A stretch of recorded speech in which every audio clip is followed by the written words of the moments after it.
can't understand it. Maybe you might open your version and just reference it. That's it. I think that's what I'll have to do. Сейчас, по-моему, эхо пропало, Елена. У меня тоже было.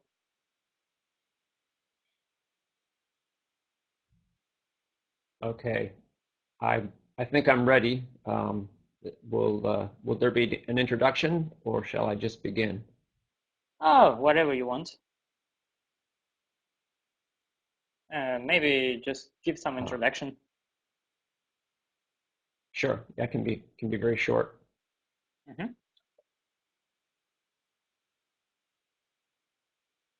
All right, you can start and I translate. You can introduce yourself. Okay, we should start.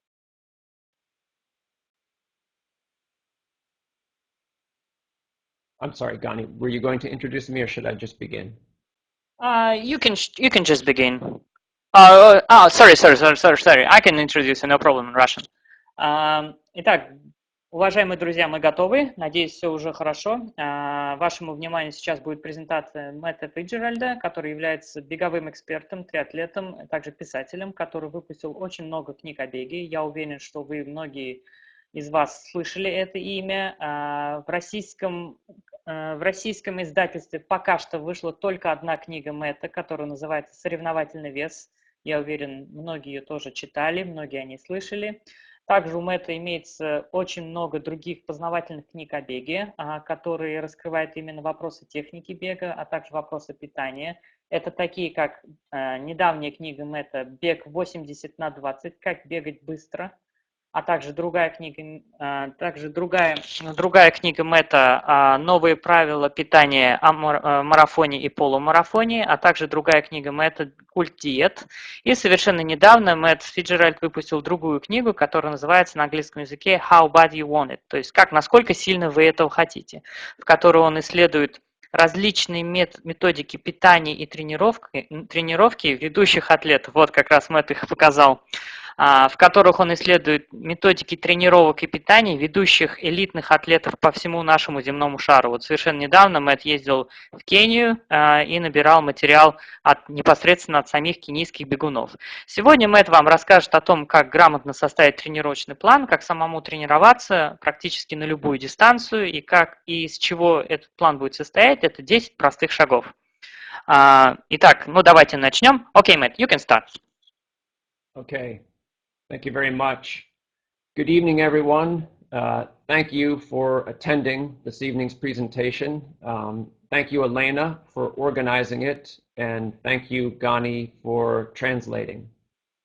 Добрый вечер всем. Большое спасибо за то, что организовали эту данную презентацию. Я также очень благодарен Алене за то, что она пригласила меня на эту презентацию и моему скромному труду в качестве переводчика. I began running when I was 11 years old. I had no coach and I did not know how to train. And what I chose to do was to run 10 kilometers every other day as fast as I could. And I tried to improve my time every time I ran. And after just a couple of weeks, I became very tired and I stopped improving. And I realized that I needed to find answers from experts about how to train properly. The lesson I learned from this experience is that nobody is born knowing the right way to run. Running is a simple sport, but you need help in the beginning to learn the proper methods to train effectively. And that's the topic for this evening's presentation. Итак, Мэт начал бегать в 11 лет, когда он был. У него не было абсолютно тренера, он тренировался самостоятельно, и методика его тренировки была следующей. Он бегал 10 километров практически каждый день, настолько быстро, насколько это возможно, и каждый раз он старался улучшить свое время. Но, разумеется, через пару дней он устал, и дальше он не мог тренироваться. И он захотел узнать, какие же все-таки существуют ответы для того, чтобы тренироваться правильно. И на самом деле бег является очень простым видом спорта, но, к сожалению, никто не рождается сразу, зная правила о том, как правильно нужно тренироваться. И каждому особенно новичку и особенно любому практически атлету нужна помощь в этом, и в этом будет именно цель презентации – научиться правильно тренироваться. Here's a short overview of what we will discuss. Training for running is a 10-step process. The first step is choosing a goal. Training for a running event is like driving in your car to a destination. You have to know where you want to end up before you know which way to turn when you leave your home. So you start at the end. Step two is identifying your starting point. You have to know where you're leaving from in order to know where you're going. And each individual athlete has their own starting point. Step three is planning a weekly workout schedule. Most of us, we work, we go to school, and the weekly workout structure is just sensible for us, where we have a routine that we repeat, a 7-day routine that we repeat over and over, just changing the details as we go. Step four is to increase your workload in small steps. So when you're traveling in your car, you make progress by going from one road to the next road to the next road. With running, you make progress by challenging your body in incremental steps. So you start where you are now and challenge yourself a little more until you ultimately reach the fitness level you need to achieve your goal. Step five is to schedule recovery weeks. You can't just increase your training load every week for, say, 20 weeks and expect not to become overtired. You actually need to reduce your training load sometimes in order to recover and be prepared for more progress. Step six is breaking the entire training process down into phases. So you focus on different aspects of your fitness in each phase. You complete one and then move on to the next and then the next. Step seven is to monitor intensity, which refers to how fast you run. How far you run is not the only important variable in training. How fast you run or intensity is equally important. Step eight is listen to your body. A plan is just a plan. You can't be too tied down to it because you never know exactly how your body is going to respond, and you need to be able to listen to your body to make sensible adjustments. Step nine is taper for race day. This is the final phase of the training process and very important when you reduce your training in order to sharpen up and be ready to do your best in an event. And then step 10 is to rest. You deserve a rest after you achieve a goal, and your body needs it before you start the process all over again. Хорошо. Ну вот здесь краткое содержание вот этой лекции. На презентации вы видите, она состоит в принципе из 10 пунктов. Первое, вы должны выбрать цель.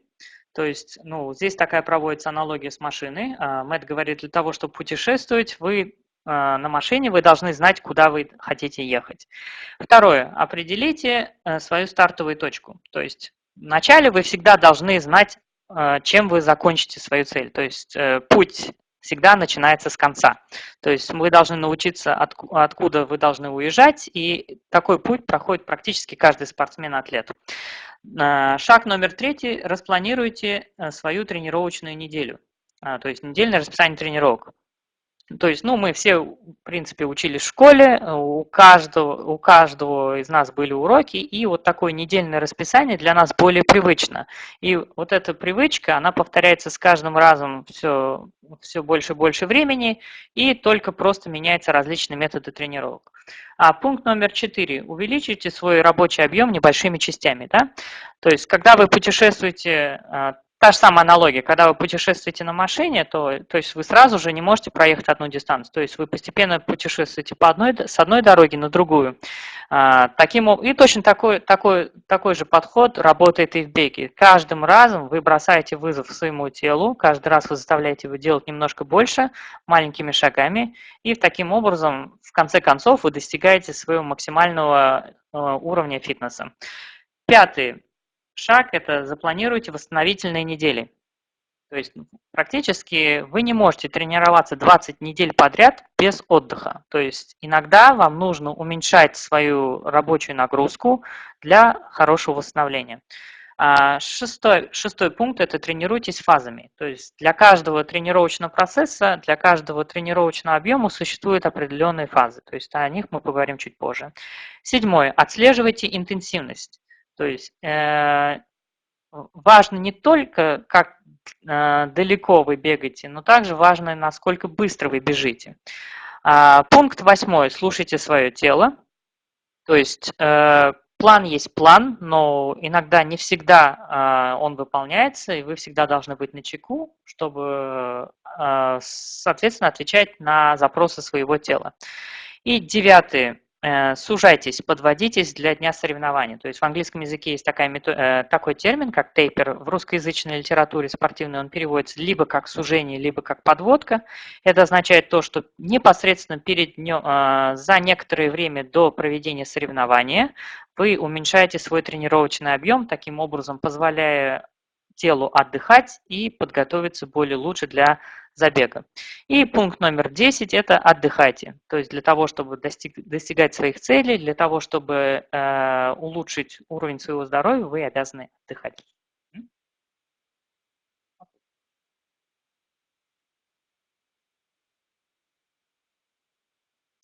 Okay, step number 1. Choose a goal. So if you are a runner and your only goal is to be healthy, you don't need a plan. You only need a plan when you decide that you would like to participate in an event, to finish your first 10K or to improve your marathon time. When you set a goal like that, that is when you need. We can't hear you well. Okay. I can try and speak into the mic. Can you hear me better now? Yes, very better. Okay, good. Do you need me to start again? Yes, please, because it looks like there was some problem with communication and part of the words just disappeared. Okay, very good. So step 1 is choose a goal. If you are a runner and your only goal is to be healthy or to look better, you don't need a training plan. You only need a training plan when your goal is to participate in an event, when you want to finish a race or improve your best time for a certain race distance. That's when you need an organized plan to achieve your goal. And goals are an individual choice. The real purpose of a goal, it doesn't matter, unless you're a professional runner, it doesn't matter whether you achieve your goal or not. The real purpose of setting a goal to finish a race or to improve your time is to get yourself excited about running. So any goal is a good goal if it makes the experience of being a runner fun for you. So don't let anyone else impose goals on you. Choose goals that come from your heart, and then they will serve their proper purpose. Ну, первый шаг – это выбрать цель. Если вы такой бегун, который хочет лишь быть просто здоровым, то вам план не нужен. Но если вы готовитесь к какому-то беговому соревнованию, допустим, завершить какой-то бег, то есть пробежать марафон или полумарафон, или же наоборот улучшить свое время предыдущее, то вам действительно необходим план.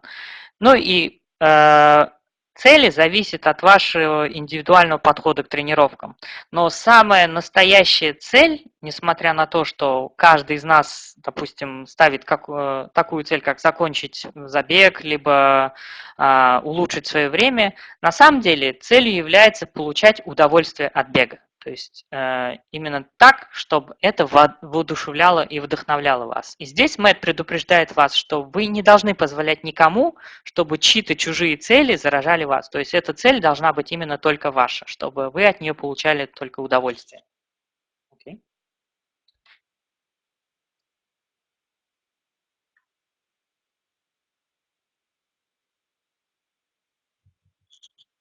So the process of training for a race is a process where you work backwards.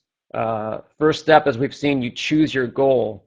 And then you want to plan your training at the very end.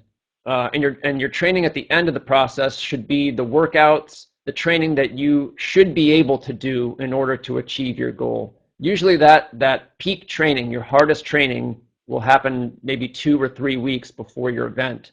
And you really want to begin there at the end and plan a week of training that you need to be able to do at that point in order to achieve your goal. Once you've done that, you move on to step 2, to your starting point. And you just need to be able to assess your current fitness level so you know how your first week of training should look. Now, your very first week of training in the process of preparing for an event should just be a little bit more challenging than whatever you've been doing already. So if you haven't been exercising at all, your first week of training should be very light and gentle. You don't want to throw yourself in head first. But if you've been consistent with exercise and you have a good foundation of fitness already, your first week of training should be just a little bit more challenging than whatever you've been doing up to this point. Also, in addition to planning a first week of training that's just a little harder than what you've been doing, you want to have a sense of your limitations and accommodate those in your first week. For example, if you're overweight and you haven't been running, you might not want to start with running right away. You might want to start with walking, give your body a chance to adapt and to lose a little weight, and then transition into running. Окей. Мэтт говорит о том, что вот если мы сейчас взглянем на шаг 2, определить свою стартовую точку, то если мы в первом пункте говорили о том, что нужно знать свою цель, и в первом пункте, если мы соединим его со вторым, что самые тяжелые тренировки должны быть приблизительно за 2-3 недели до того, как начнется ваше беговое соревнование. И, соответственно, от этих 2-3 недель выстраивается дальнейший тренировочный план. Но мы также возвращаемся к начальной точке, и мы должны знать, как должна выглядеть первая тренировочная неделя. А первая тренировочная ваша неделя должна выглядеть следующим образом. Она должна быть чуть-чуть труднее того, что вы делаете сейчас на данный момент. Например, если вы вообще ни разу не бегали, то или редко очень бегали, то ваши тренировки на первой неделе должны быть очень и очень такими плавными, мягкими, да, то есть с маленькой нагрузкой. Если вы, в принципе, все время занимались, то, соответственно, ваша первая тренировочная неделя будет состоять точно так же из таких же нагрузок, но немножко труднее, немножко больше, немножко интенсивнее. Но также вы должны знать свои ограничения. Допустим, если у вас имеется избыточный вес, и вы никогда не бегали, то вам лучше всего начать с ходьбы. Позволить своему телу адаптироваться к данной нагрузке, также у вас уйдет вес, и в дальнейшем вы уже сможете бегать.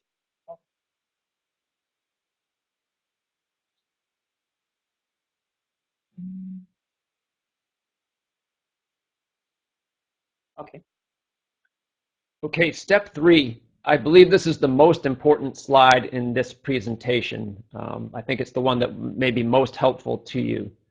As I mentioned earlier, most of us, we follow a 7-day schedule. And as a runner, you can do the same thing. So you plan a recurring workout schedule that goes from Monday to Sunday, from the beginning of the week to the end of the week.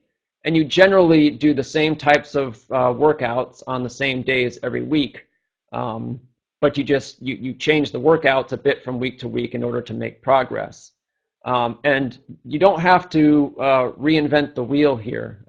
There's a certain way that it's done that works for all runners, and you can just adapt it to your level. And that's what this slide is showing here. The 2 most important things to consider in designing your weekly workout schedule are, number 1, that frequency is key. You want to do something every day, some sort of exercise almost every day if you can. It's better to do a short run every day than to do 2 long runs per week and nothing on the other days. The other important principle to keep in mind when planning your weekly workout schedule is the hard, easy rule. You don't want to challenge yourself in every single run. Some of your runs should be challenging, others should be easy, and you want to separate challenging runs with easier runs. This is the best way to balance the hard work that stimulates progress with the rest and recovery that actually allows your body to adapt to your challenging challenging work that you've done. So this is an example of a seven-day workout schedule that is very standard. Monday is a rest day. Tuesday is a high-intensity run day. Wednesday and Thursday are low-intensity run days. Friday is a moderate intensity run day. Saturday, another low-intensity run. And Sunday, a long endurance run. Окей. Теперь переходим к третьему шагу, который называется «Запланируйте недельное расписание тренировок». И Мэтт полагает, что это самый важный слайд. Большинство из нас привыкли к 7-дневному расписанию, то есть в жизни, в работе или там по учебе мы всегда используем 7 дней в нашем расписании. И бегуны должны использовать точно такой же подход. Вам следует планировать повторяющиеся тренировочные недели. На каждую неделю существует определенная тренировка, да? Там будет общий тип тренировки, но он будет немножко лишь меняться для того, чтобы вы могли прогрессировать, то есть могли улучшаться. Здесь, как говорит Мэтт, не нужно изобретать колесо, то есть, в принципе, практически все бегуны используют такой же подход. Здесь существует два самых основных принципа. Первый из них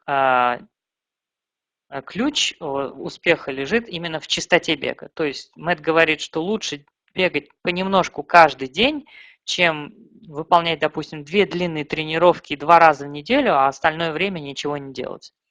И второй принцип – это принцип тяжело-легко. То есть каждый день не нужно очень сильно усердно бегать, вы должны чередовать нагрузку, вернее, дни с различной нагрузкой, и этот подход позволит вам адаптироваться лучше, соответственно, вы будете также лучше восстанавливаться.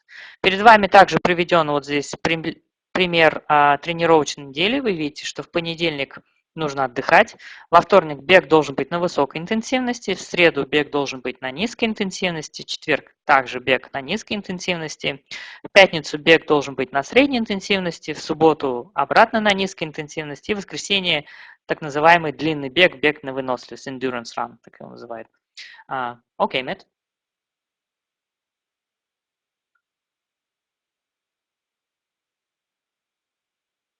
Okay, just to quickly review the previous steps, we have first established an endpoint, the fitness level you want to reach to achieve the goal you've set. Then we established a beginning point, an initial week of training that is just one step beyond what you've been doing up to this point. And then the third step was to establish a weekly workout structure that you'll repeat from week to week, just changing the specifics of the workouts. So now that we have a beginning point and an end point, the next step, the obvious next step, is to connect the dots. You want to get from the level of training that is appropriate for you at the starting point up to the level that you want to be at the end of the program before you do your race.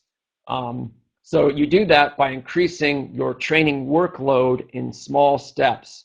Workload is a term that refers to both the combination of how much you run and how hard you run, how fast, the intensity. So those two things combined make your workload, define your workload. So the way you increase your workload from week to week in small steps is to increase either the intensity of your running or the amount of running you do, or perhaps both. And this is a 3-week example of how that process works. As you see, we have a recurring weekly workout structure where every week on the surface is the same. You're always resting on Monday, you're always doing high intensity on Tuesday, etc. But if you look at the days that are given in red text, Tuesday, Friday, and Sunday, these are your key workouts, your important, more difficult workouts. And as you can see, these change from week to week. You start in week 1 with 7 times 400 meters at high intensity in week 1, and then increase the workout by 1 interval in week 2 and by another interval in week 3. We move over here to Friday with a moderate intensity run that starts at 6 kilometers in week 1, moves to 6.5 kilometers in week 2, and 7 kilometers in week 3.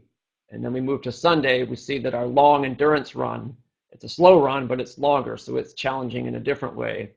Here we start at 10 kilometers, and then in week 2 we move to 11, and in week 3, 12. So you see these are modest changes. You don't want to make giant leaps in the challenge level or the training workload from week to week, but over time, these small increases will allow you to build your fitness without overwhelming your body. Итак, ну, первый шаг мы с вами определили. Мы определили конечную точку. На втором шаге мы определили начальную точку. И в третьем шаге мы определили недельную структуру тренировок. То есть и также определили тип, вернее, тренировок, которые вы будете выполнять. Теперь нам нужно соединить конец с началом и через вот эти тренировочные недели, нагрузка в которых будет увеличиваться маленькими шагами, мы добьемся своей цели. То есть рабочая нагрузка – это соотношение того, насколько вы много можете бежать и насколько сильно, усердно можете бежать. Это может состоять, либо ваша рабочая нагрузка будет улучшаться таким образом, либо вы бегаете больше, либо вы бегаете быстрее, либо вы совмещаете вот эти два типа, дальше и быстрее. Вы всегда должны увеличивать рабочую нагрузку небольшими порциями. То есть мы, если посмотрим на вот этот данный пример в слайде, то вы увидите рабочую неделю, которая состоит из 3 недель. В понедельник мы всегда отдыхаем. Во вторник у нас интервальная работа. В среду у нас обычная медленная пробежка, как и в четверг. В пятницу у нас умеренная пробежка. В субботу у нас медленная пробежка. В воскресенье у нас так называемая длинная медленная пробежка. Те пробежки, которые выделены оранжевым или красным цветом, называются ключевыми тренировками. То есть это самые такие важные тренировки в вашей тренировочной неделе, которые позволяют именно вам прогрессировать. И если вы заметите, именно вот эти ключевые тренировки, выделенные красным или оранжевым цветом, они будут увеличиваться с каждой недели. То есть если мы посмотрим на вторник, то вы увидите, что количество интервалов оно увеличивается. Было 7, потом стало 8, потом стало 9. В пятницу то же самое. Вначале мы начинаем с 6 километров, потом постепенно нагрузка увеличивается до 7. А в воскресенье на так называемой длинной пробежке мы увеличиваем дистанцию каждый раз на 1 километр. И нужно помнить, что данные изменения должны происходить очень такими небольшими маленькими шагами. Тут не должно быть резких скачков, таких, как говорят американцы, no giant leaps, то есть таких огромных перегибов и прыжков вперед не должно быть. И это позволяет вам со временем небольшими частями увеличивать уровень вашего здоровья и фитнеса. Окей.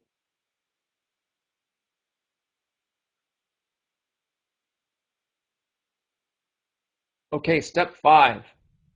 So I've just mentioned that in order to make progress, to get from your starting point to your finish point in a training program, you need to make small increases in your training workload. But you don't want to do that every single week throughout an entire training process. If you attempt to do that, if you attempt to always do more than you did the week before, eventually your body will become fatigued or you will become injured, and you won't make it all the way through the training process. So step 5 is to insert recovery weeks into the process of building your fitness, where instead of every 3rd or 4th week, instead of increasing your training load, you actually decrease it to give your body a chance to recover from the hard work that you've been doing. I can't overstate the importance of rest in the training process. As we saw when we looked at the weekly workout cycle, there was a rest day in that week. And that's important because you don't become fitter while you're running. You become fitter while you're resting after running. So you need those rest days in your week, and you also need rest weeks every third or fourth week throughout the training process. This graphic here shows a nice example of how it works. So you spend 2 to 3 weeks increasing your training load, and then you decrease your training load to recover. And by the end of that recovery week, your body should feel good and ready to return to a higher level of training. Something else to notice about this graphic is if you look at the last recovery day here in week 12, you notice that the training load here is higher than your challenging week in week 3. So it's relative. As you get fitter, you can actually do more training and still get a recovery benefit from it if you are patient and allow the process to play out as you see here in this graphic. Окей. Шаг 5. То есть мы будем дальше совершать прогресс, но также мы должны запланировать восстановительные недели. Как мы уже подчеркнули в предыдущем слайде на номере 4, мы должны увеличивать нашу тренировочную нагрузку небольшими шагами, то есть небольшими порциями. Если мы будем бегать каждый раз с полной отдачей, каждую неделю, и вы всегда будете хотеть именно бегать больше, то в конечном счете ваше тело устанет, и вы можете получить травму. Так, соответственно, вы должны вставлять в свое тренировочное расписание, скажем так, восстановительные недели. То есть на графике вы здесь видите, что первые 3 недели здесь идет построение вашего фитнеса, то есть это укрепление, а 4-я неделя это уже идет восстановление. И Мэтт сказал, что он не может, он хотел бы очень сильно подчеркнуть важность отдыха в данном тренировочном процессе. И особенно вот этот недельный цикл отдыха в этом тренировочном процессе. Также он напоминает, что вы становитесь выносливее и здоровее не во время бега, а во время отдыха после бега. И поэтому нужно вставлять восстановительные недели каждые 3-4 недели тренировок, после тренировок. Этот график показывает, как вы уже, наверное, успели заметить, что ваш объем, тренировочный объем увеличивается с 1 по 3 неделю, и на 4-й неделе он уже сокращается. И если мы посмотрим, тут у нас будет такая интересная закономерность. Последняя восстановительная неделя под номером 12, она будет намного больше, чем восстановительная неделя номер 4. Ну и, соответственно, по мере того, как вы становитесь здоровее, по мере того, как вы становитесь выносливее, вы можете переносить все больше и больше тренировочных пиков, и таким образом вы достигнете своей цели. Спасибо за комментарий, Билд. Наращивание нагрузки, да, спасибо. Окей, Мэтт.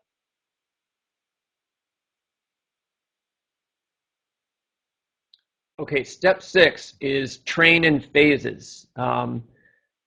What this means is that when you take a multi-week training process, say it's a 20-week training plan, you want to divide that plan up into generally 3 phases, each lasting about 1/3 the total length of the training process. And each of these phases will have a specific objective. And the idea is to choose the right sequence of fitness objectives and arrange appropriate workouts to develop your fitness step by step. And the general principle is that you want to move from general to specific. So, general fitness building, and then you want to get more and more, you want your training to get more and more specific to the demands of the race you're preparing for and the goals in that race. So phase 1 is an adaptation phase. Usually this follows a period where you've taken a break either you're a new runner or you've taken a break after your last training cycle, and you need to give your body a chance to gently ease back into the routine of progressive fitness building. So the goal there is just to get your body used to running more. There's no need to push yourself hard. You can keep the pace short in almost every workout you do, and the focus is just running more by increasing the frequency of your runs and also increasing the duration of your runs. Once you've gotten to the point where you're able to handle the overall volume of running that you think is appropriate at this stage for you, then you move on to phase 2.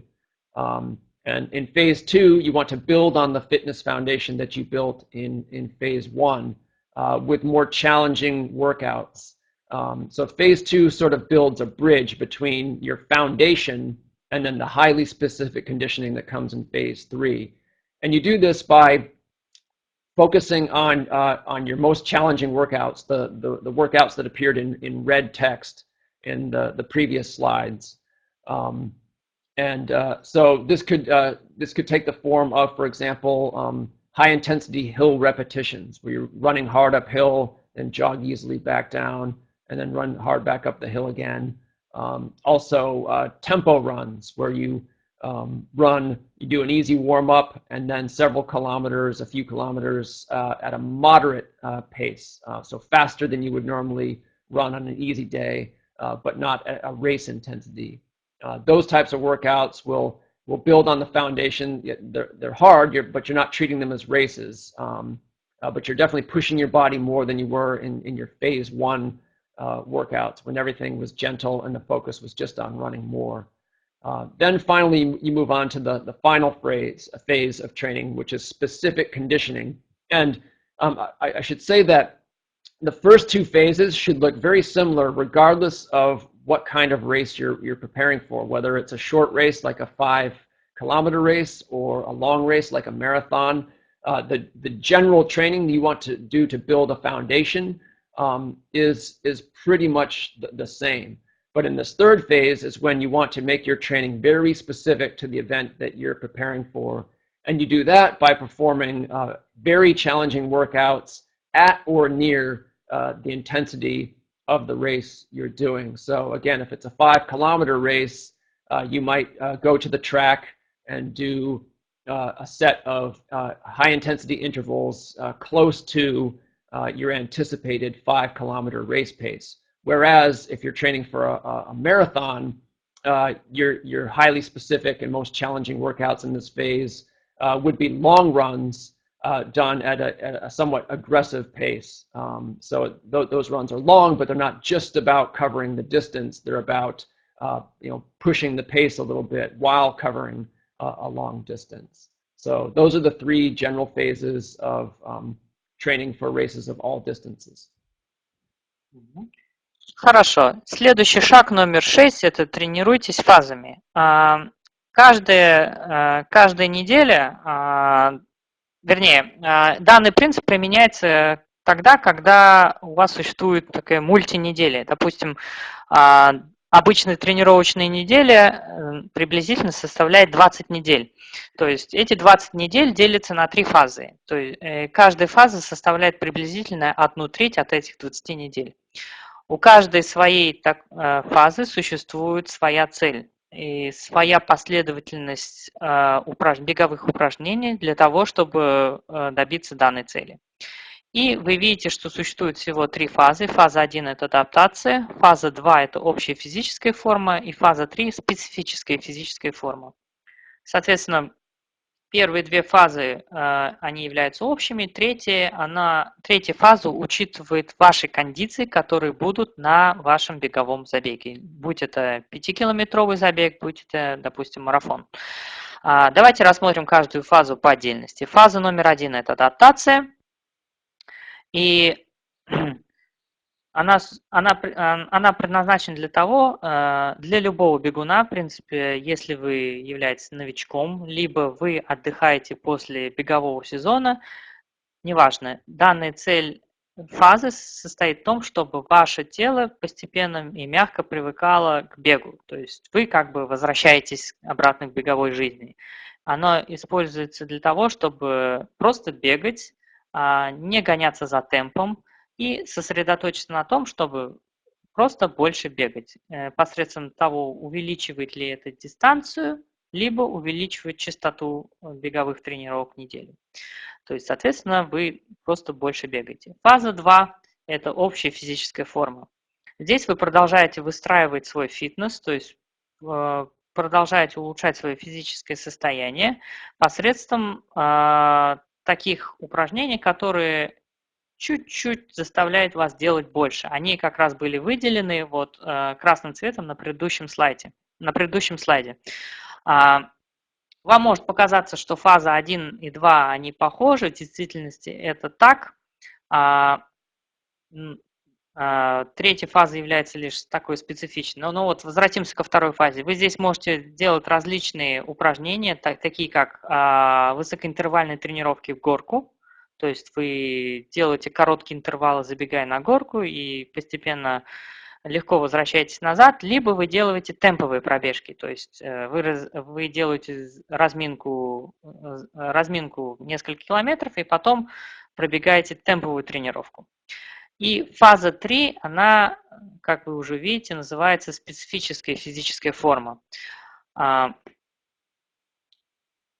здесь ее данное отличие состоит в том, что вы тренируетесь во всех вот этих тренировках в фазе номер 3 в условиях близким к вашим соревновательным условиям. Допустим, если вы тренируетесь на 5 километров, то обычно в таком случае вы пойдете на стадион и будете нарезать круги близким к вашим 5-километровым соревновательной скорости.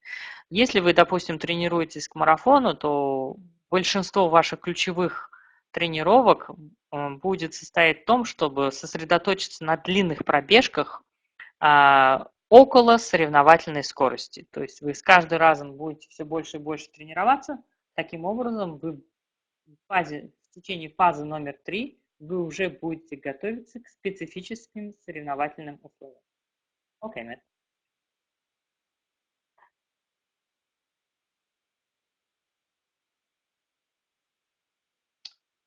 Can you still hear me okay, Gani? Yes, I'm here, okay. Okay. Step 7, monitor intensity. A training plan is only as good as its execution. It does no good if you create a great training plan, but then when you go out to do your workouts, you don't do them correctly.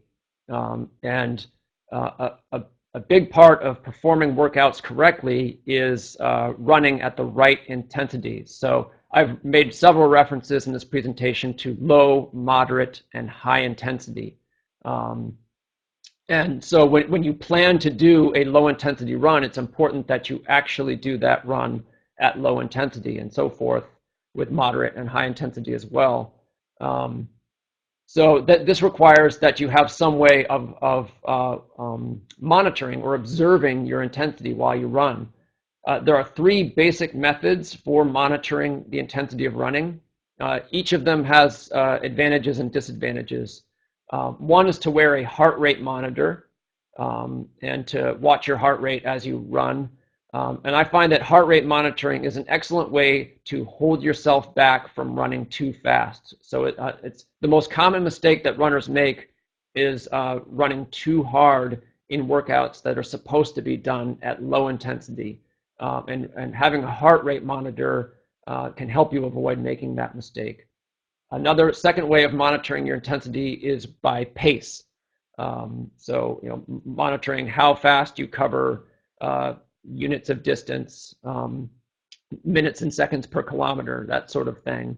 And I find that pace is an excellent tool to push yourself when you're trying to run at higher intensities, because it's a performance metric. When you do a race, you usually pay attention to your pace. And it's beneficial.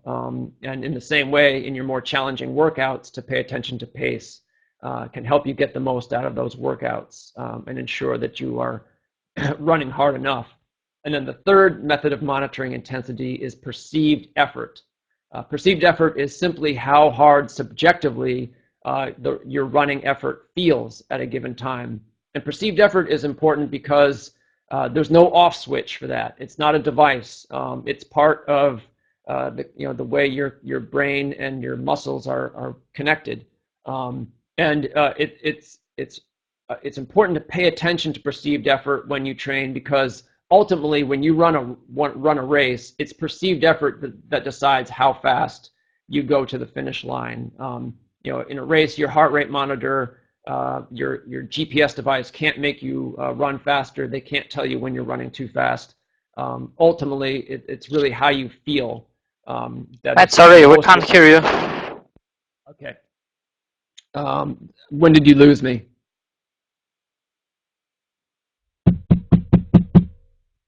Can you hear me now?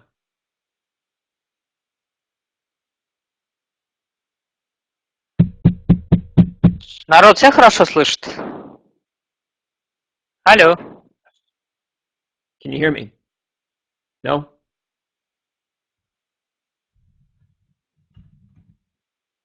I'm hearing a lot of yeses. I'm seeing a lot of yeses.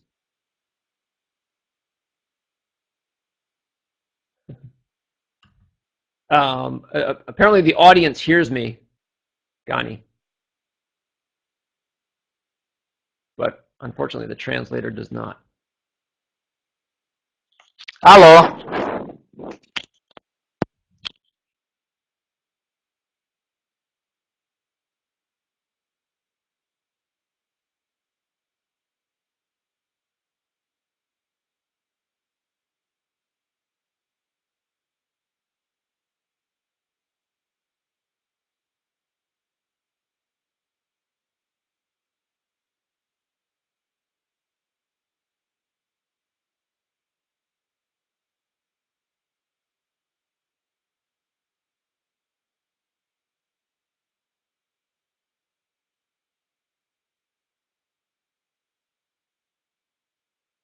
Алло.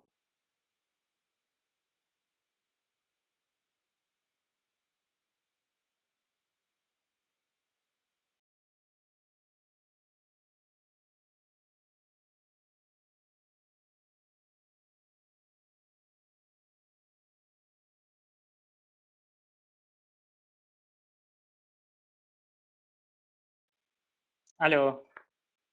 Все слышат?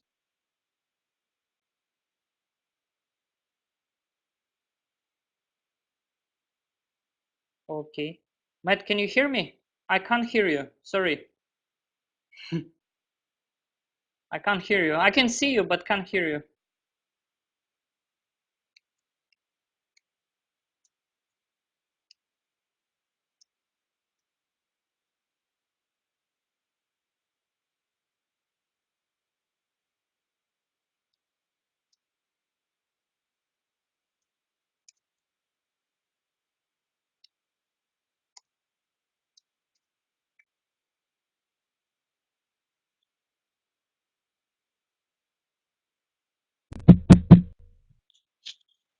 Matt?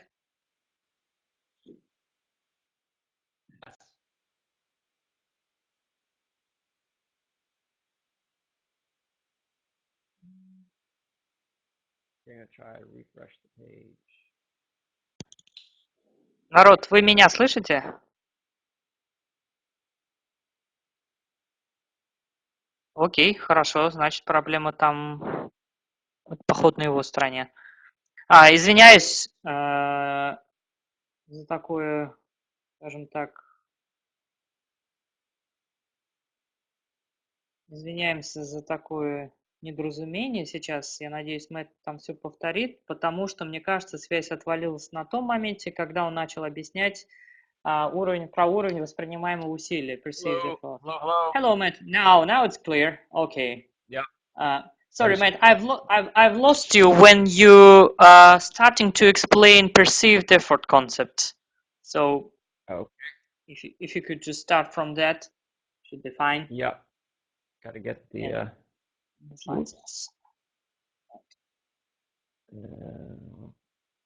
Народ, мы это слышите, да? Хорошо? Okay, we're back in business. Yes, right. Ready? Yes. Okay, so the third way of monitoring intensity is perceived effort, and that is your subjective experience of how difficult running feels in a given moment. And perceived effort is important because it ultimately decides what you're capable of doing in races. Performance is limited by the amount of perceived effort, the amount of discomfort of that sort that you're able to tolerate. So it's a very good idea to pay attention to how you feel when you run.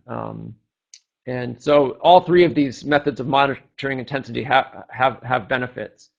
In terms of what they mean, if you look at the table to the right, in heart rate, low intensity is about 60 to 77% of maximum heart rate.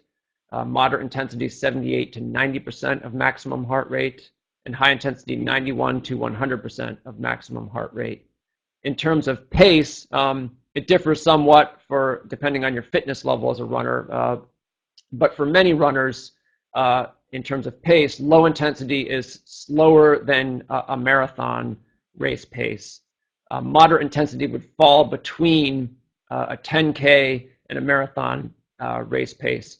For fit runners, your moderate intensity is about the fastest pace you could run for 1 hour. For more beginning level runners, moderate intensity might be the fastest pace that you could run for 20 to 30 minutes. And then high intensity would be for a fit runner faster than 10K, 10 kilometer race pace. And for a less experienced runner, maybe faster than a 5 kilometer race pace. And then in terms of perceived effort, you can use a 10-point scale to rate perceived effort, 1 being very, very easy and 10 being maximal. And on that scale, low intensity is 1 to 4, moderate intensity 5 to 6, and high intensity 7 to 10. Окей. Хорошо. План есть план, но гораздо важнее это выполнение плана. И вы не можете вернее, знать то, насколько корректно вы выполняете ту или иную тренировку. И самая большая трудность – это бегать в правильной интенсивности. Ну, как Мэтт уже подчеркнул до этого, что в обычных планах существует как низкая, умеренная и высокая интенсивность. И иногда нужно, вернее, и всегда нужно мониторить или наблюдать за тем, в какой интенсивности вы занимаетесь. Ну, здесь существует, допустим, 3 различных метода того, как нужно отслеживать вашу интенсивность. Как раз до этого Мэтт говорил, что самой распространенной ошибкой многих бегунов-новичков является то, что они бегают не в зоне низкой интенсивности. И как раз вот частота сердечных сокращений – это самый верный признак для того, чтобы отслеживать именно в какой зоне интенсивности вы находитесь. Вот как раз эту ошибку совершают новички, когда они стараются бежать слишком быстро, но их план говорит то, что они должны бежать в зоне низкой интенсивности. И вот этот мониторинг частоты сердечных сокращений как раз в этом и поможет, для того, чтобы удерживать вас от того, чтобы вы слишком сильно и усердно не бежали. Второй способ отслеживания или мониторинга – это через темп. То есть темп – это насколько вы быстро бегаете какую-то определенную дистанцию за минуту в секунду. Это отличный способ для того, чтобы немножечко продвигать себя дальше в тренировках высокой интенсивности. Вы всегда также обращаете внимание на темп, когда вы бегаете, когда вы принимаете участие в каком-то забеге, когда вы уже бежите на соревнованиях. И таким образом, зная свой темп, вы всегда можете немножко подталкивать себя для того, чтобы оставаться в зоне той или иной интенсивности. И следующие критерии оценки – это уровень воспринимаемого усилия. Уровень воспринимаемого усилия – это обычно простое ощущение, насколько тяжело или легко удается вам этот забег или бег. Его прелесть в том, что это не прибор, это лишь ощущение того, как ваш мозг соединяется с вашими мышцами.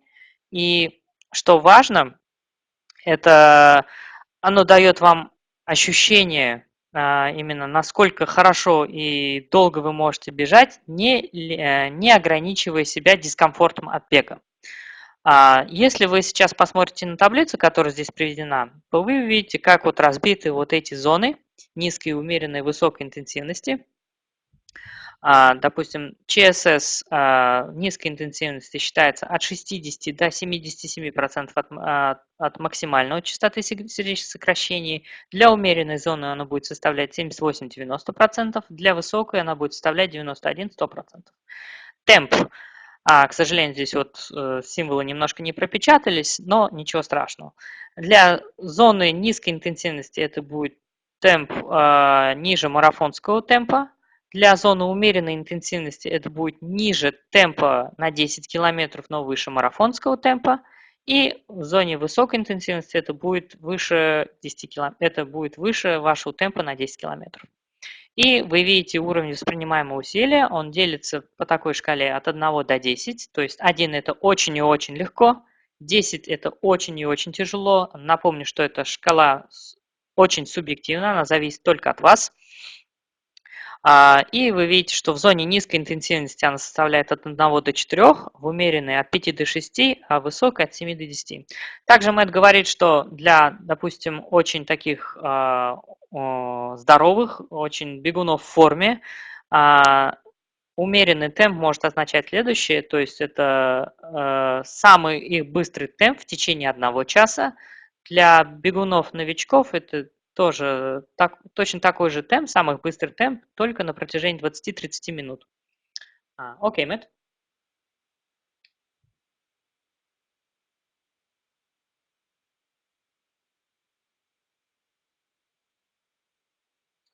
Okay, so we're on to step 8, listen to your body. So I've just explained that a training plan is only as good as its execution. You want to actually do the training that you've planned. And one way to do that is to monitor intensity. However, it's important not to tie yourself down to your plan because a training plan essentially predicts the future. Your training plan is the training you hope to be able to do, the training that you expect to be most appropriate for you as you prepare for an event. But there's no way to know for sure whether that's actually going to be the case. You might find when you're 8 weeks into a 20-week training plan that you have an injury or a painful spot in your body, or you might be more tired than you expected to be. So you need to be prepared to listen to your body as you go through the process of executing your training plan and adjusting it as necessary. Now, usually what happens is that, in theory, it's possible that the training that you plan is not hard enough and you need more. More often what happens is that the training you hoped and expected to be able to do is, at least at some times, too much. And you need to dial back, do a little bit less at certain points along the way. There are 2 particular circumstances that are very common when you need to make these types of adjustments. One is when you feel an unusual level of fatigue. It's normal to go through periods, to have days in a training plan when you just don't feel that good. That's okay. But when you feel extremely tired, unusually tired, or when you feel very, very tired 2-3 runs in a row, at that point, that's your body's way of saying that the training you're doing is too much and you need to reduce your training or take an unplanned rest until you feel better. The other very common circumstance that occurs is that you may feel pain somewhere in your body. And again, a certain amount of pain is normal in the training process. If you do a hard run, you're probably going to feel sore the next day. But usually, we're all pretty good about distinguishing normal pain that comes and goes from what I call red flag pain. A pain in your knee or in your hip that tells you that there's underlying damage in your body, and it's only going to get worse if you keep running. So when you feel that kind of pain, what you want to do is replace the runs that you have planned with something else, usually bicycling or something else that you can do to get a workout, but without the impact that comes with running. And to continue to substitute runs with workouts that you can do pain-free until you feel better and are ready to resume running. Окей. Следующий тоже важный очень шаг – это вы должны слушать свое тело. Как Мэтт, в принципе, объяснял до этого, тренировочный план настолько хорош, насколько он точно выполняется и насколько он точно отслеживается. Но также очень важно помнить, что не нужно сильно загонять себя.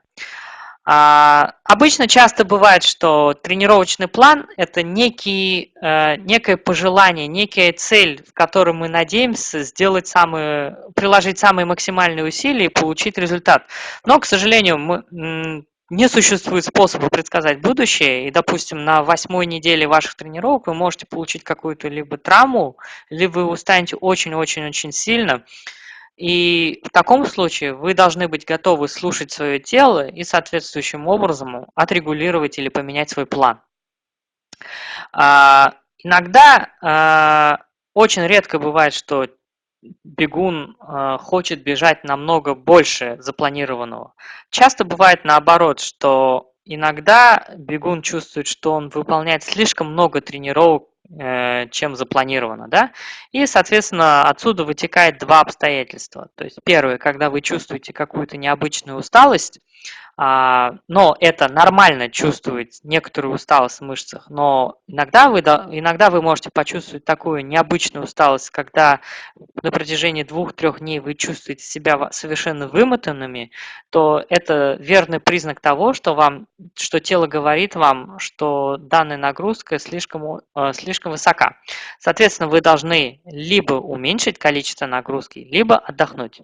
И второе обстоятельство – это когда вы чувствуете необычную боль.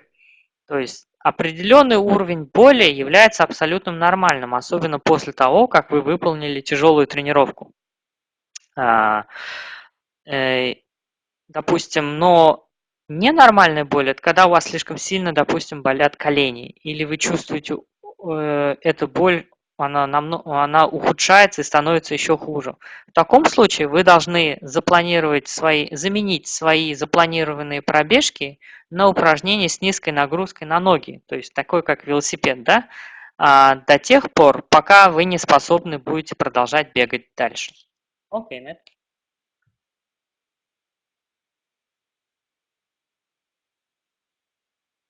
Okay, step 9, taper for race day. So taper is the English word for the last period of the training process, the last 1 to 3 weeks before you participate in a race.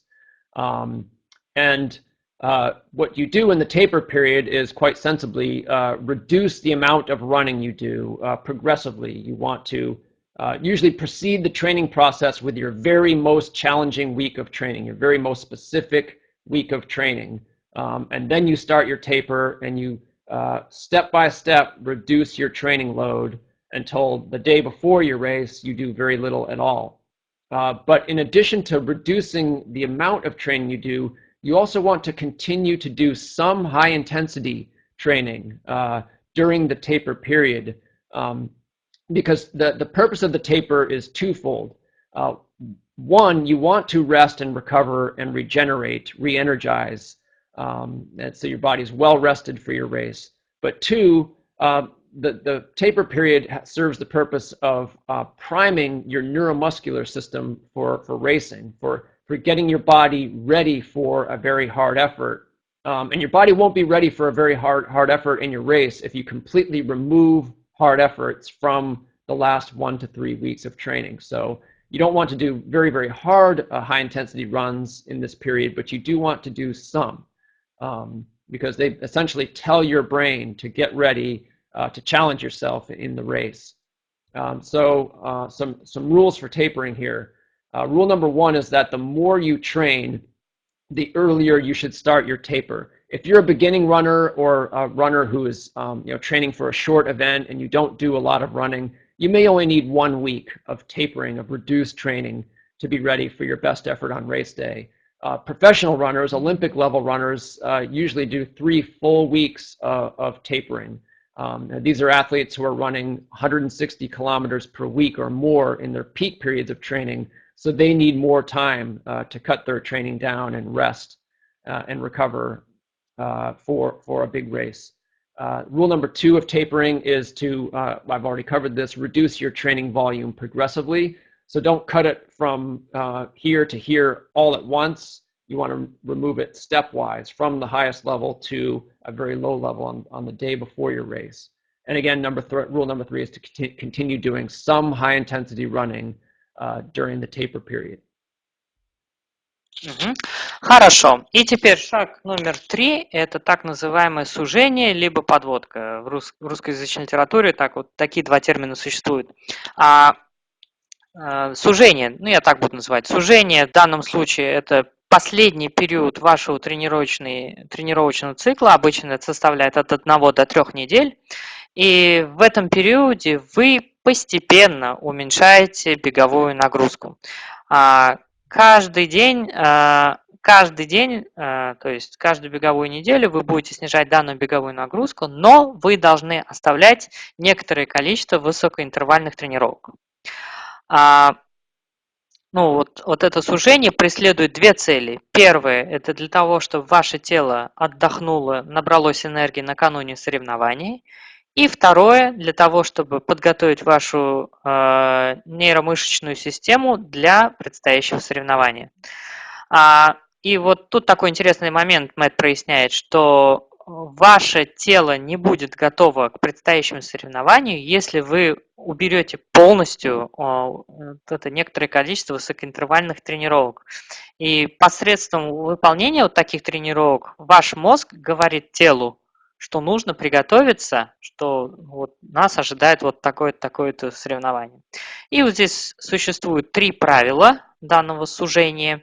Первое правило – это чем больше вы тренируетесь, тем раньше вам нужно начинать сужение.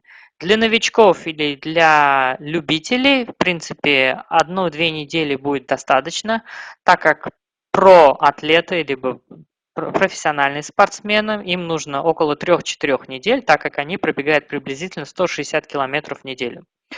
И второе правило – это, как Мэт уже и говорил, постепенно уменьшать свой тренировочный объем, но не обрывать его за раз. То есть не надо сразу же уменьшать полностью тренировочный объем буквально за 1 неделю. И правило номер 3 – продолжать выполнение высокоинтенсивных тренировок. Окей.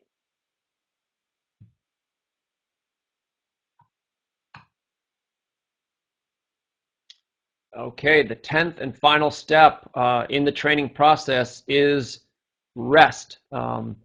I have said that rest is a very important part of training, and there are really 3 levels of rest that you want to consider as a runner. The first level is rest within the week. Remember the hard, easy rule. You don't want to do challenging runs every day within the week. You need to separate hard runs with easy runs, and even give yourself a full day off from running in most cases.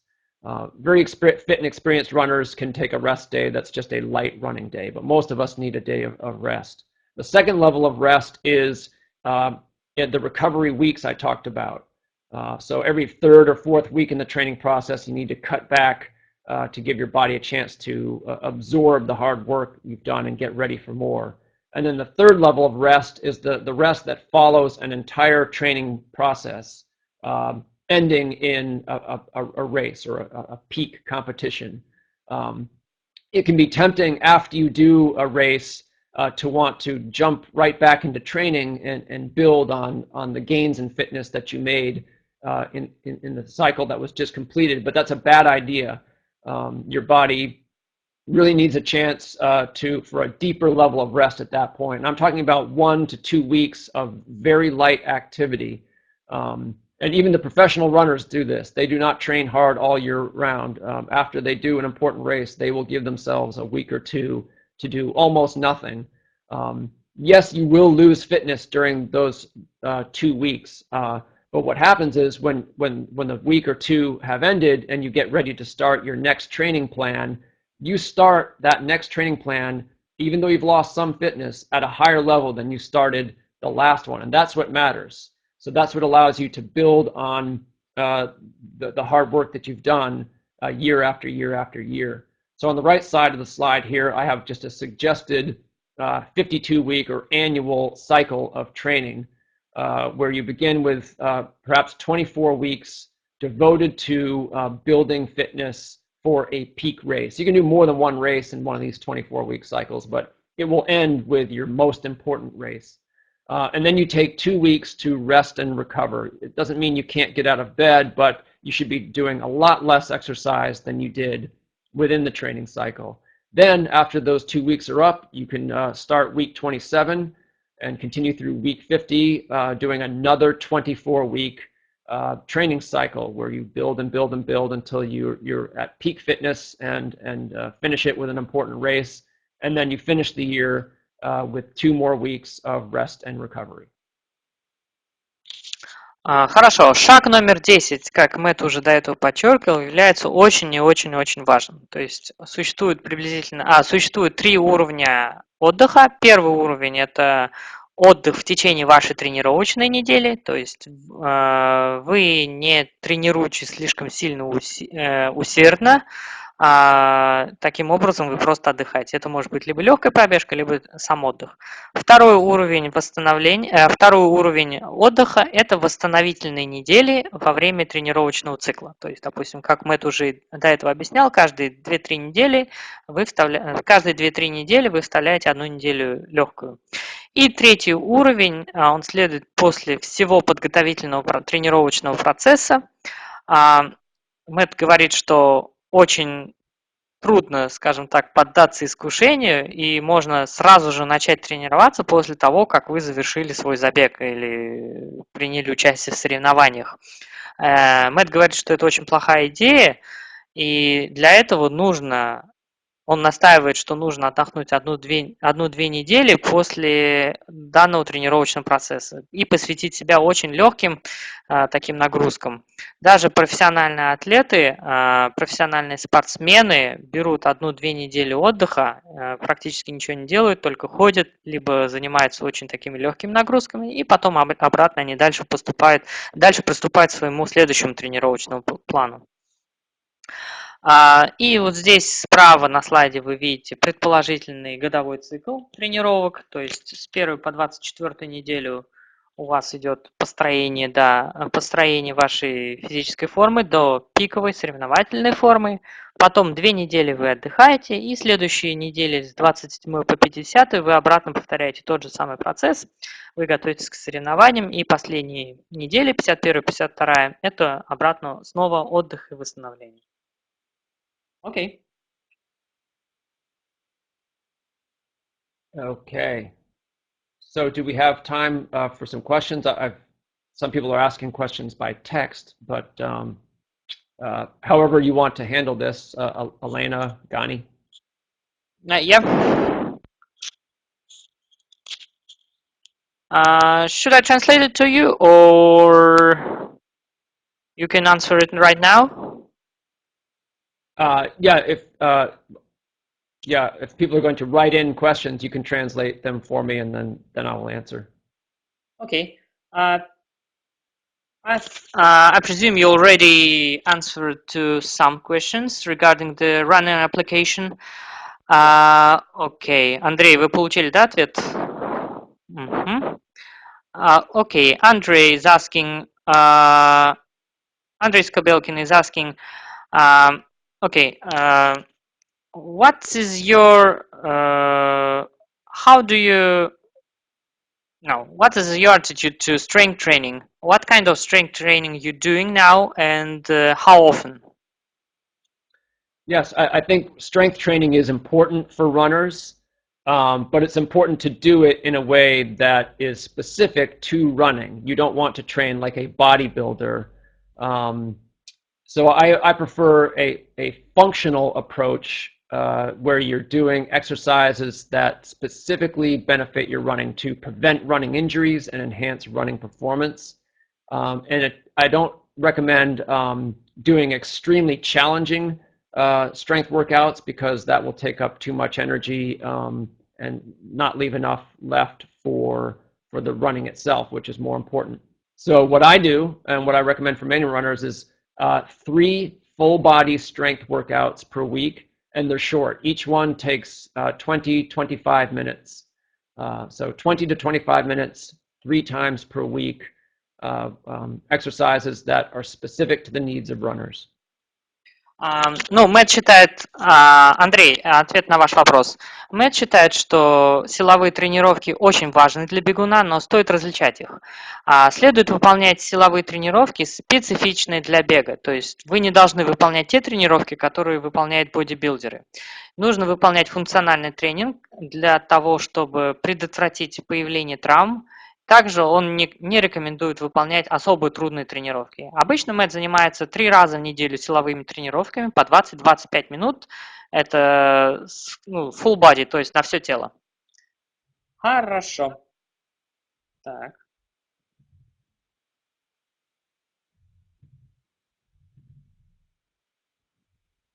Ой, прям забросали. Сейчас, подождите, я не могу заскроллить даже. One second, Мэтт.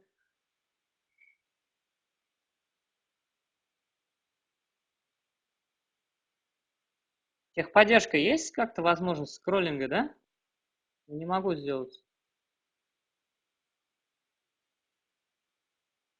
Не вижу.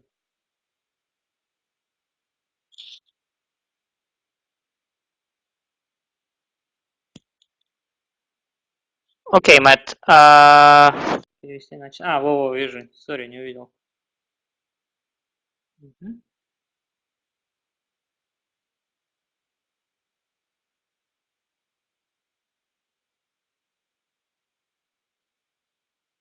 There was a short question, relatively short question. Do you use weights for workouts?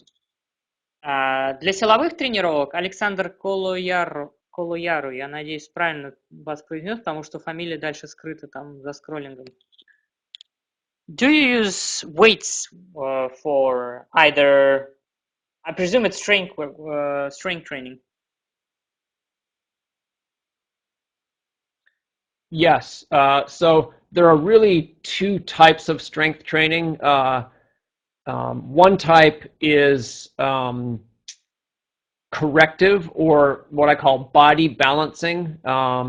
So these are exercises for stabilizing muscles in your core or your abdominal area or your hips. Usually small muscles, but that have an important role in keeping your joints stable when you run.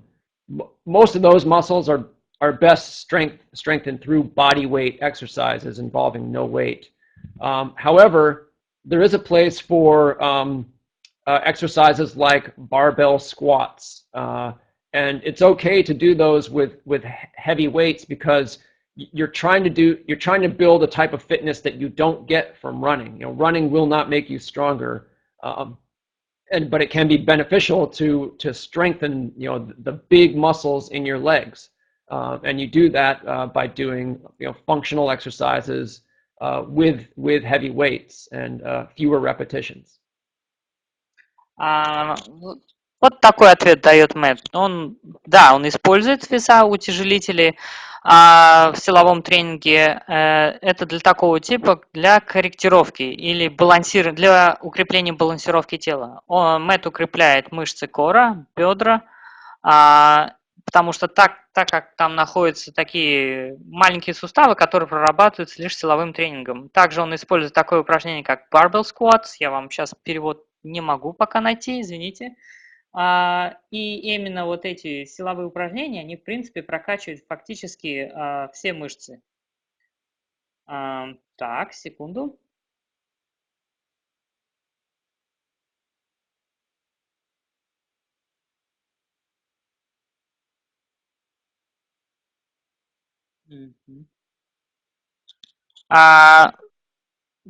Some random question again from Mikhail Kaigorodov. He planned on the 28th of May some ultra trail for 58 kilometers. Can you advise him which intermediate starts and when he can run them? Whether it should be within the cycle or no? Yes. So, I mean, yes, he can do some shorter races. Uh, it really depends on the athlete. I mean, you can race as often as you want, if you're motivated to do it. But if the longer trail run is the most important one, you don't want to do many races ahead of it, and they should be shorter than the ultra trail run itself. If it were me or one of my athletes, I might have him do perhaps 2 races before it, perhaps a half marathon first and then a full marathon second. You want to be already very fit before you do your first race, otherwise it will be discouraging your result. But you also don't want to do the races too close to your peak race. You want to do that, maybe the second of the 2 races, at least 4 or 5 weeks before your ultra marathon. Ваш ответ следующий такой. Вы должны, в принципе, делать такие короткие забеги, и, разумеется, это зависит от уровня вашей подготовленности и состояния. Но Мэтт не рекомендует слишком также записываться на слишком много забегов, и нужно, разумеется, чтобы они были короче. Если он бы поступил следующим образом, что он бы записался на 2 забега, первый это полумарафон и второй это марафон. Ваш марафон должен быть, по крайней мере, за 4-5 недель до вашего ультратрейла, и до вашего вот этого полумарафона вы должны быть уже в очень-очень хорошей форме, чтобы не разочароваться от результатов. И, разумеется, ваш вот этот марафон, он не должен быть ближе к срокам к вашего ультратрейла для того, чтобы не сбить вашу пиковую нагрузку. Okay. I think you answered for one question. One second. One more question from Sergey. I'm not sure whether you answered or not. Do you agree that strength training with your own weight is more than enough for the runner? Body weight training. Yeah, I think we covered that one, that there are really 2 types of strength training. Training without weights is effective for one type, but to really increase the strength of your big prime movers, we call them, the larger muscles, you need to use weights. Окей. Ответ был такой следующий, что тренировки с весом, вернее, со своим собственным весом прокачивают самые крупные мышцы, которые двигают вперед ваше тело. Вопрос от Алексея Быкова. How one can choose the intensity? Depending on the weather, heart rate can be higher or lower during the main pace. During the same pace, sorry. Yes, that is one of the disadvantages of a heart rate monitor, and that's why I don't recommend using it as the only method of monitoring your intensity.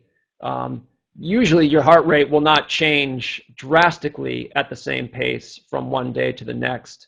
But if it's a very, very hot day, or if for some other reason your heart rate numbers are not the same, then you can use pace and perceived effort instead. That's one of the reasons you want to have 3 ways of monitoring intensity, because each one has limitations. Алексей, ответ такой. Да, вы абсолютно правы. ЧСС может очень сильно колебаться, и это является одним из недостатков методики вот именно отслеживания вашей интенсивности по ЧСС. Когда вы замечаете, что ЧСС у вас слишком скачет, в зависимости от погоды либо других условиях, но вы знаете, что ваш сердечный ритм всегда постоянен во время пробежек, то вы можете использовать либо темп, либо уровень воспринимаемого усилия. Okay. The question from Yuri.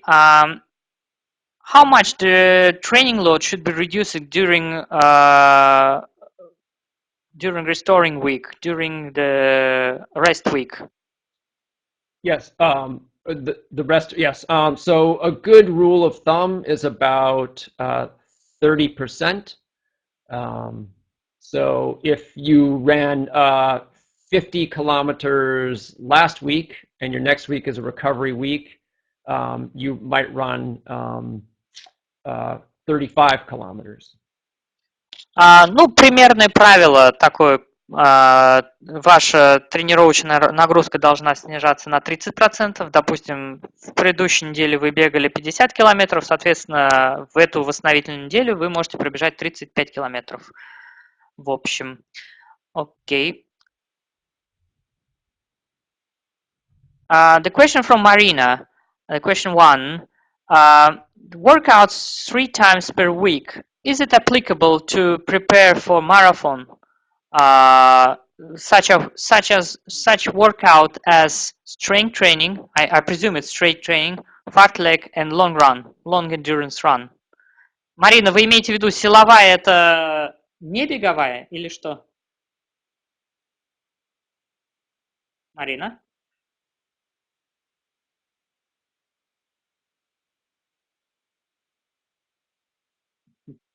Okay. Let me repeat the question from Marina.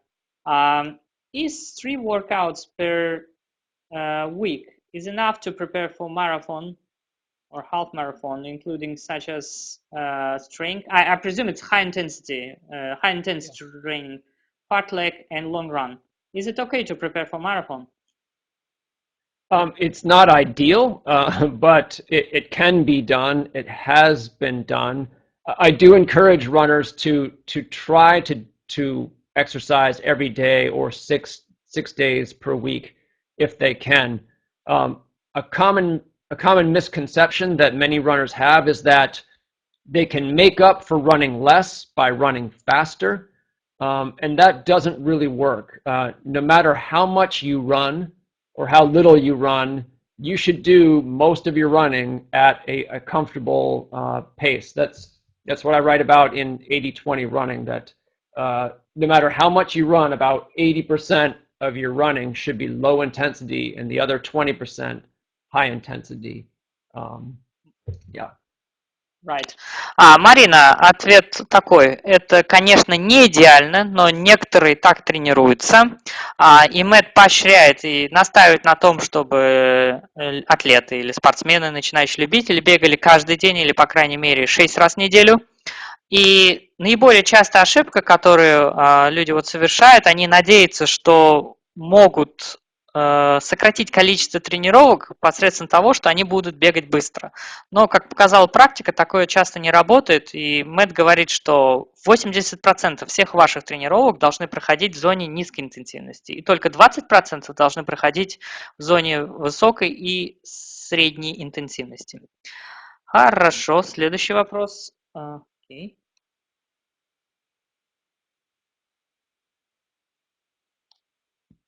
Is it okay to run on the ladders for improving the strength?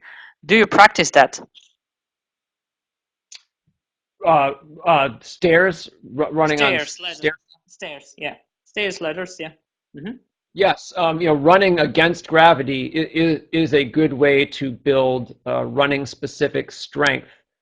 So usually that's done on hills, but stairs can also work very well. So yes, I think that it is good. Ответ такой, да, когда вы бегаете против гравитации, то есть наверх, это наилучшим образом прокачивает ваши навыки. Обычно это делается, разумеется, на холмах, либо на горках, но если вы бегаете по лестницам, да, это тоже сойдет. Okay. Okay, I think this is very resonating question for all runners here in CIS and Russia. How to make a scheduling or workload training plan during the winter period of time? Yes, so I've never experienced a Russian winter, though I did grow up in a cold part of the United States, so I am familiar with that challenge. I do believe in trying to run outdoors whenever it is safe to do so. So sometimes, you know, sometimes you just have to be okay with some discomfort. You know, if it's just very cold outside, you can dress appropriately and still get a good run in outdoors. If it's very icy, or in the sidewalks are covered with snow, so you would have to run on the road with cars and it's not safe, well, then you need to, you know, move your workout indoors and get creative. You know, there are treadmills. If you don't have access to a treadmill, you can get aerobic training on a stationary bicycle. You can use your stairs at home.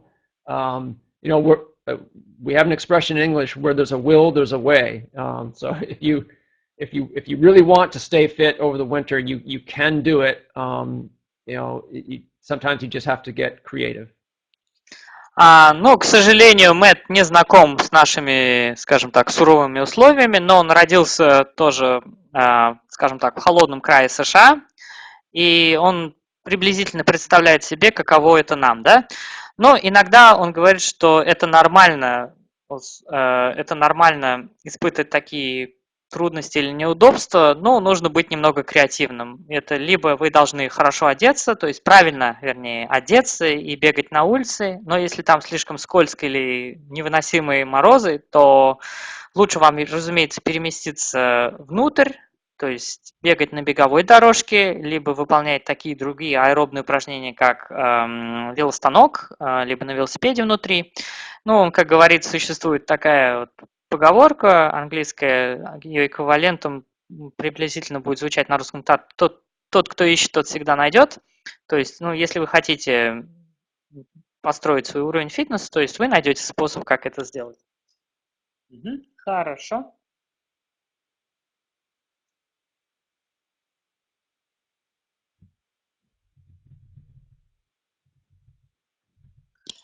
Can be CrossFit activity be alternative to strength training? It can be. I don't recommend it, just because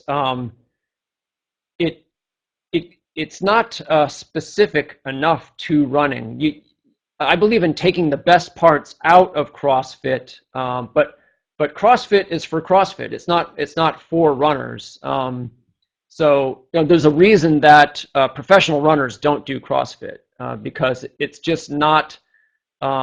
It's not the ideal type of strength and power training for runners. For runners, there's no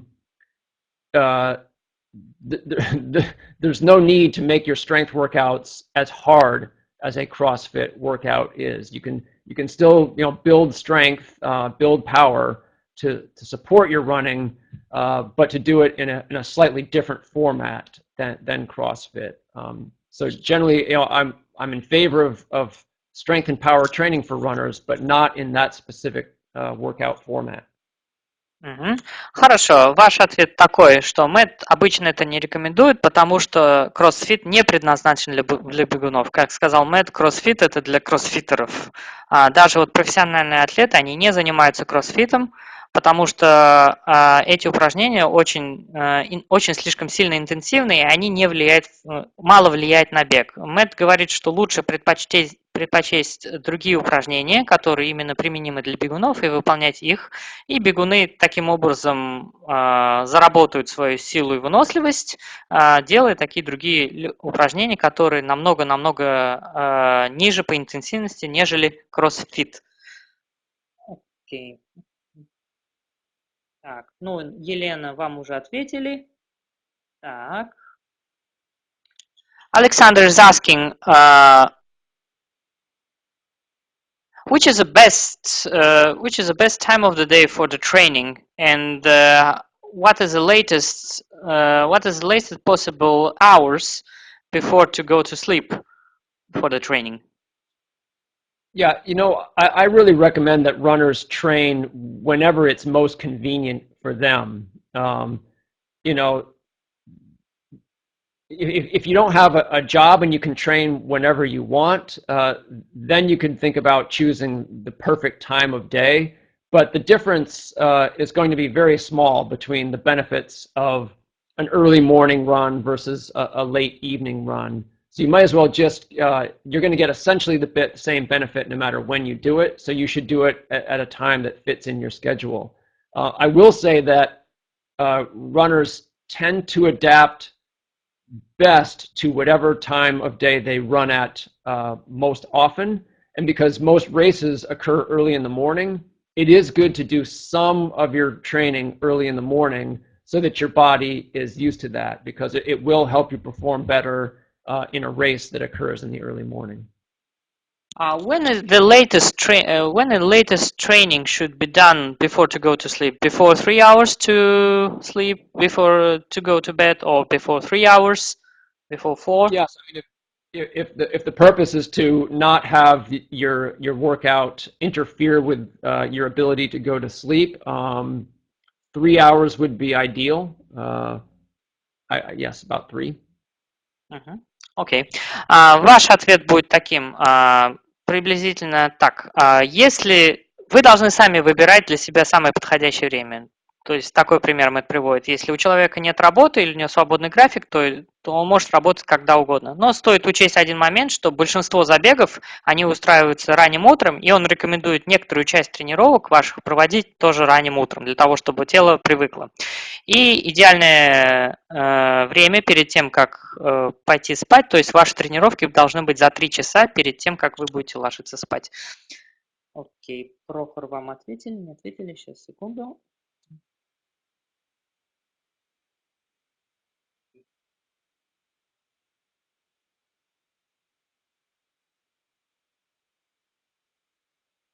Okay, I'm not sure whether you answered or not. Anton is asking, Matt, what is the minimum weekly volume in training in kilometers or miles for marathon training, if there is any, in your opinion? I think it depends on the phases, isn't it? Yes, yeah, it's difficult to to put out a universal number. But as a coach, I would be uncomfortable having a client do a marathon without having done at least a few 55-kilometer weeks at the bare minimum. Антон, ответ на ваш вопрос следующий. Ну, очень трудно, разумеется, сказать или привести какие-то конкретные цифры, но Мэтт был бы недоволен, если был такой клиент, который вот не бегал, по крайней мере, 55 километров в неделю. Окей.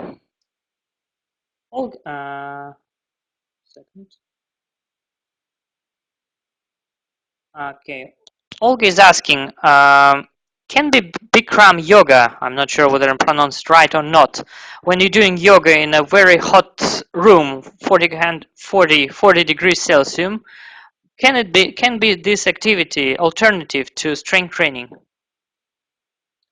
It can. I mean, it's yoga is yoga, so you get slightly different benefits than you would from conventional strength training. The nice thing about yoga is that it's good for mobility, and mobility is just as important as strength for runners. Even if you do your strength training with weights, you also need to work on mobility. So with yoga, you sort of get those two benefits together. Марина, вернее, Ольга, извините. Ольга, ваш ответ такой будет. Ну, разумеется, йога, она является немного другим занятием, чем силовой тренинг, но йога есть йога. Йога развивает мобильность, и она также очень важна, как и сила. И в отличие, если вы будете делать только силовые тренировки с весами, вам также нужно развивать вот эту мобильность. И как раз йога предоставляет такую возможность. Хорошо.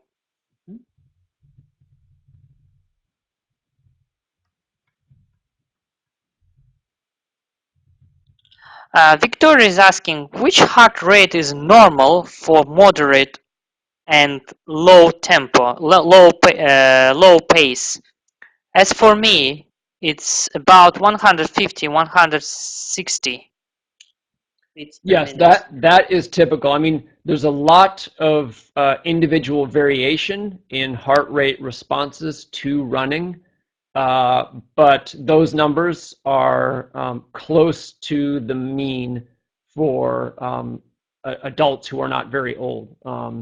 So, for example, my moderate heart rate intensity range is about the same as, was it Olga? Виктория. Oh, sorry, Victoria's, yes. Ну, Виктория, ваш ответ будет таким. Это, разумеется, зависит от индивидуальных условий, но похоже, что вот ваш сердечный ритм, он похож на ритм пожилого человека, как он говорит. То есть у его матери приблизительно такой же. Okay. Vasily is asking, should we use competition speed, race speed training in different times, from short repetition to bigger and different type of rest all year round? Yes, yeah, I did answer that, but I'll expand on my answer.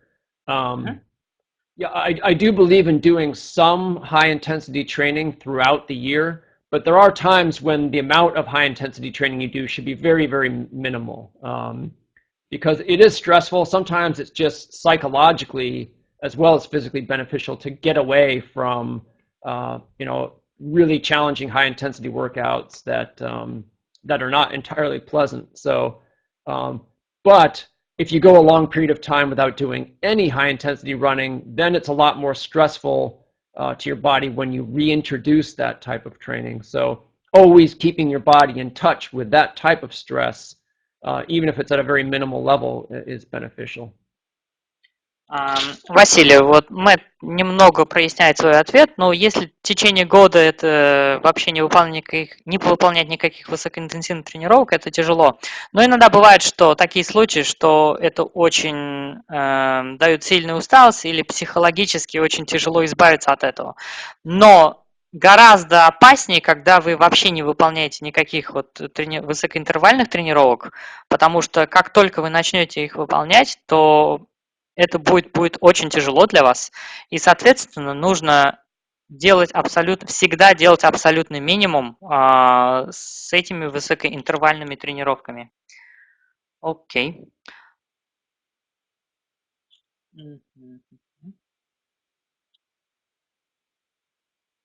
Prohor is asking, Matt, did you try ultra trainers? Not sure what. No, I've never worn ultras. I have some friends who do, but I haven't. Нет, он никогда не делал.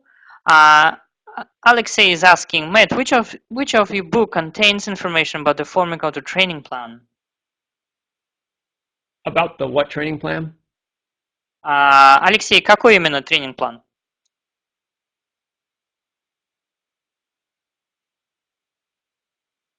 Алексей?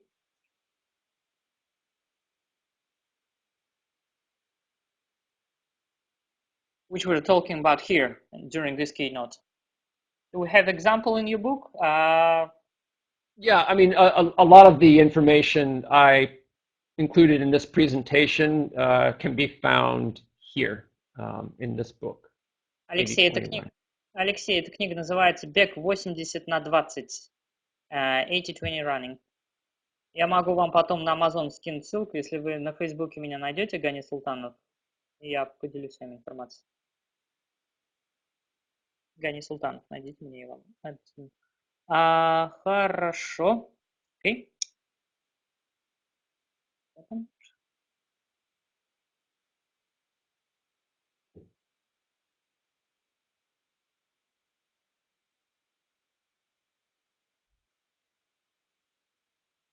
Мэтт, окей. What is the time frame between you wake up and your training in the morning, obviously?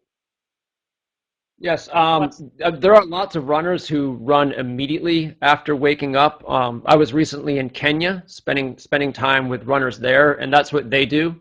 They run 2 or 3 times a day, but they run immediately after waking, before eating. I prefer to eat after waking. I always wake up hungry, and therefore I need to allow some time for digestion before I run. So I usually exercise 2 times a day as well, and I do my first workout usually at about 10 in the morning, which is about 4.5 hours after I wake up. Окей. Ответ, Иван, ответ у вас будет такой. Недавно Мэтт был в Кении и наблюдал за кенийскими спортсменами. Они вот, допустим, бегали прямо как только проснутся, сразу побежали. Но, к сожалению или к счастью, Мэтт не такой человек. Он предпочитает кушать, я думаю, как и все мы. И Мэтт тренируется 2 раза в день. И его первая утренняя тренировка обычно начинается в 10 часов утра, и это приблизительно после 4 часов пробуждения. То есть он встает обычно в 6 утра, и в 10 он выходит на тренировку. То есть он всегда завтракает и дает время на переваривание пищи. Окей.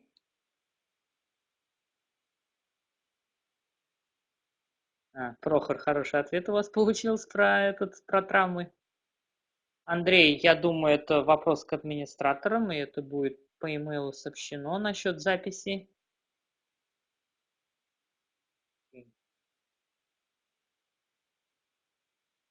Oh, one interesting question about stretching. I believe you already answered it. Yep, I can expand on it if you like. Yeah. Yes, please. Very interesting Yes. one. So I made a reference to mobility training earlier in reference to yoga. So there are 2 types of stretching, basically static stretching, where you lengthen a muscle and hold that position for a length of time, and then a moving stretch, or what I call mobility training, when you don't stretch and hold, but you move a joint throughout a full range of motion, sometimes against resistance. I believe in both. Both are beneficial. Traditional static stretching can help runners who have abnormal tightness in certain muscles to restore full range of motion. But that type of stretching should not be done before running because it temporarily weakens the muscle, actually. So it's best to do the static stretching at other times of day. I do that at night. Moving stretches, mobility movements are very good to do before running, and especially before high intensity running. Moving stretches prepare your muscles to perform better, especially at high intensity. Хорошо. Напомню, Прохор Павлов задавал такой вопрос. Важна ли растяжка? Почему некоторые бегуны делают и почему нет? Мэтт давал короткий ответ, но он сейчас вот тут объясняет, что существует такой параметр, как мобильность. Существует 2 вида растяжки. Первый – это статическая растяжка, когда вы держите какой-то сустав либо конечность в одном и том же положении. И вторая – это мобильная растяжка, когда вы размахиваете суставами, двигаетесь, зачастую через небольшое напряжение. Оба типа вот этих растяжек в принципе хороши. Первая растяжка подходит таким людям, у которых вот есть некоторая зажатость в мышцах, и она предназначена для того, чтобы восстановить движение. Ее, разумеется, не следует выполнять перед пробежкой, потому что она ослабляет мышцы. Мэтт предпочитает делать такую растяжку в другое время дня, это вечер обычно. И второй тип растяжки мобильный, она особенно хороша перед выполнением высокоинтервальных тренировок, потому что она подготавливает мышцы к наилучшей работе. Окей, one second.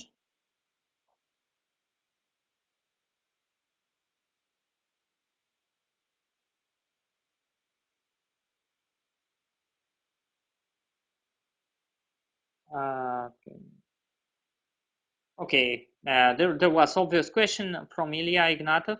Probably it was obvious for you, but could you just a little bit explain about BCAA or high intensity training? Yes. Or in terms of branched chain amino acids. The research shows that there's really no benefit to endurance athletes for that type of supplementation unless your diet is deficient in protein. And timing is beneficial. So if you do a high intensity workout, it is good to consume some protein containing branched chain amino acids within an hour or so after completing that training. But you can get that from normal food. You don't need to supplement unless there's something wrong with your diet. Alright. Был такой очень интересный вопрос от Ильи Игнатова. Мэтт, как вы относитесь к тому, чтобы добавлять такую добавку, как БЦАА, да, для интенсивных тренировок? Мэтт говорит о том, что последние исследования показывают о том, что данная добавка не влияет на, скажем так, на перформанс, на производительность бегунов, если, по крайней мере, у вас нет дефицита протеина, то есть вы не едите достаточно протеина. Ну, если вы выполняете высокоинтенсивные тренировки, то очень важно время, когда вы принимаете именно протеин. То есть вы должны его принимать в течение часа после того, как вы закончили тренировку. Но если у вас существует нормальная еда, изобилие обычное, то есть то, что мы обычно регулярно едим, мясо, либо другие продукты, в которых содержится высокое количество протеина, то данный суплемент, данная добавка БЦАА не нужна. Хорошо. Окей, that's it, I think. Будут еще вопросы? Извините. And one question is, I think you already answered, how often do you eat red meat? All right. Уважаемые участники, будут у вас еще вопросы?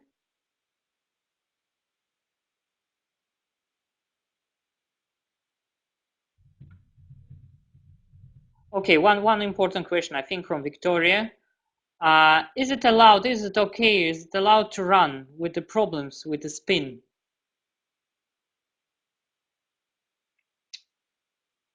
I don't understand the question. Виктория, напишите на русском.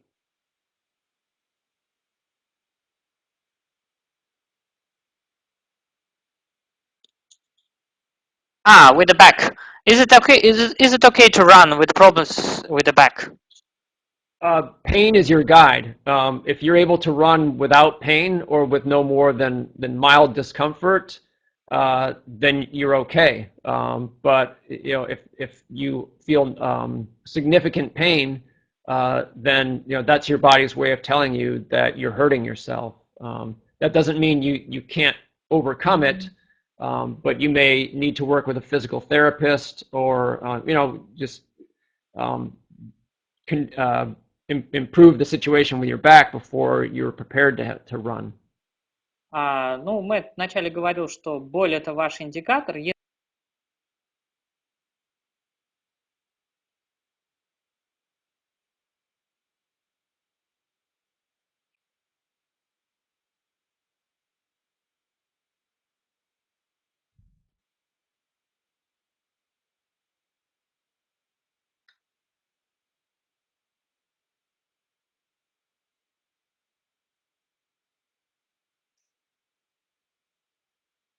We out of time?